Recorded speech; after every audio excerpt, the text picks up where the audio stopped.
सिर्फ बच्चों की मोहब्बत ने कदम रोक लिए, वरना आसान था मेरे लिए बेघर होना। मुनव्वर राणा ऐसी शायरी लिखते रहे हैं जिसमें वो घर द्वार छोड़ने की बातें अक्सर करते रहे। बहरहाल 2007 में यूपी की सियासत में नारा उछाला गया था कि ब्राह्मण शंख बजाएगा, हाथी चलता जाएगा। इस बार फिर से ये नारा लौट रहा है। मायावती ब्राह्मण सम्मेलन करने जा रही हैं। वो ब्राह्मणों के सहारे अपनी राजनीति को सहारा देना चाहती हैं, लेकिन सवाल यही कि क्या इस बार भी ब्राह्मण बीएसपी का शंख बजाएगा? मायावती का ब्राह्मण वाला मॉनसूनी शोर, सियासत घनघोर, देखिए।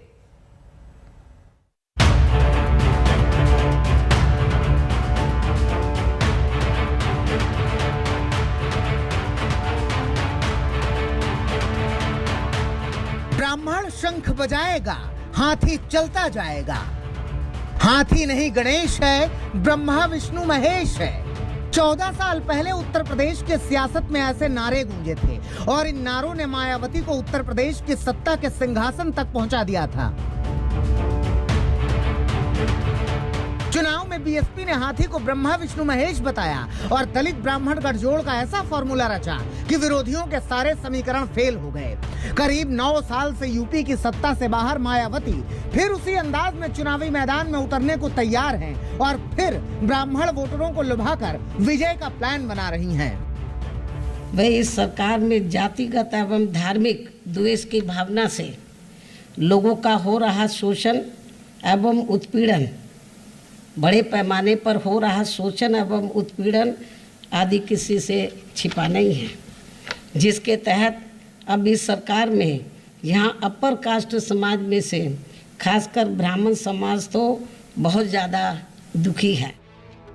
एक और मायावती बीजेपी राज में ब्राह्मणों के शोषण की दुहाई दे रही हैं, दूसरी ओर बीएसपी ने ब्राह्मणों को पार्टी से जोड़ने के लिए पूरा प्लान तैयार कर लिया है।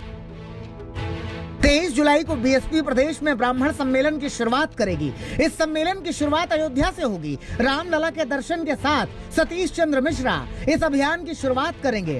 पहले चरण में 23 से 29 जुलाई तक यूपी के 6 जिलों में ब्राह्मण सम्मेलन किए जाएंगे। इससे पहले शुक्रवार को ब्राह्मण नेताओं की बीएसपी दफ्तर में बैठक हुई, जिसमें 200 से ज्यादा ब्राह्मण नेता शामिल हुए थे।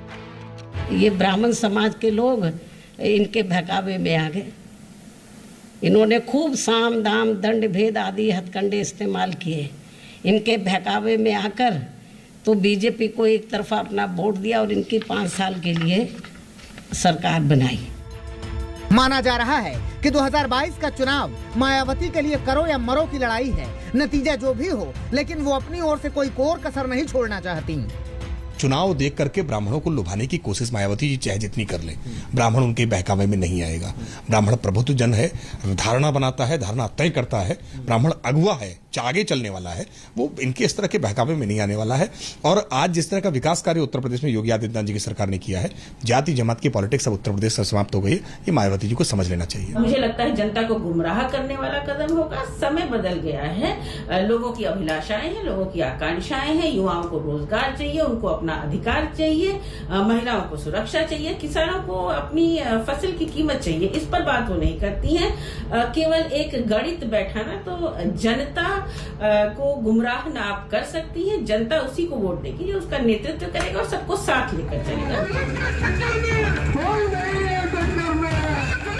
मायावती के सामने मुश्किल ये है कि बीजेपी के विकल्प के तौर पर खुद को पेश करने के लिए अखिलेश की पार्टी सड़कों पर योगी सरकार के खिलाफ लगातार मोर्चा खोले हुए है। चाहे महंगाई का मुद्दा हो या कृषि कानूनों का या फिर हाल के पंचायत चुनाव में जोड़ तोड़ और गुंडागर्दी के आरोपों का, मायावती इन तमाम मुद्दों से दूर रह गयी। इसके अलावा उत्तर प्रदेश में भीम आर्मी के तौर पर दलित राजनीति का एक नया विकल्प भी उभर रहा है। ऐसे दौर में ब्राह्मण मतदाताओं को जोड़ने की मायावती की कोशिश कितनी कामयाब होगी, ये कहना मुश्किल है।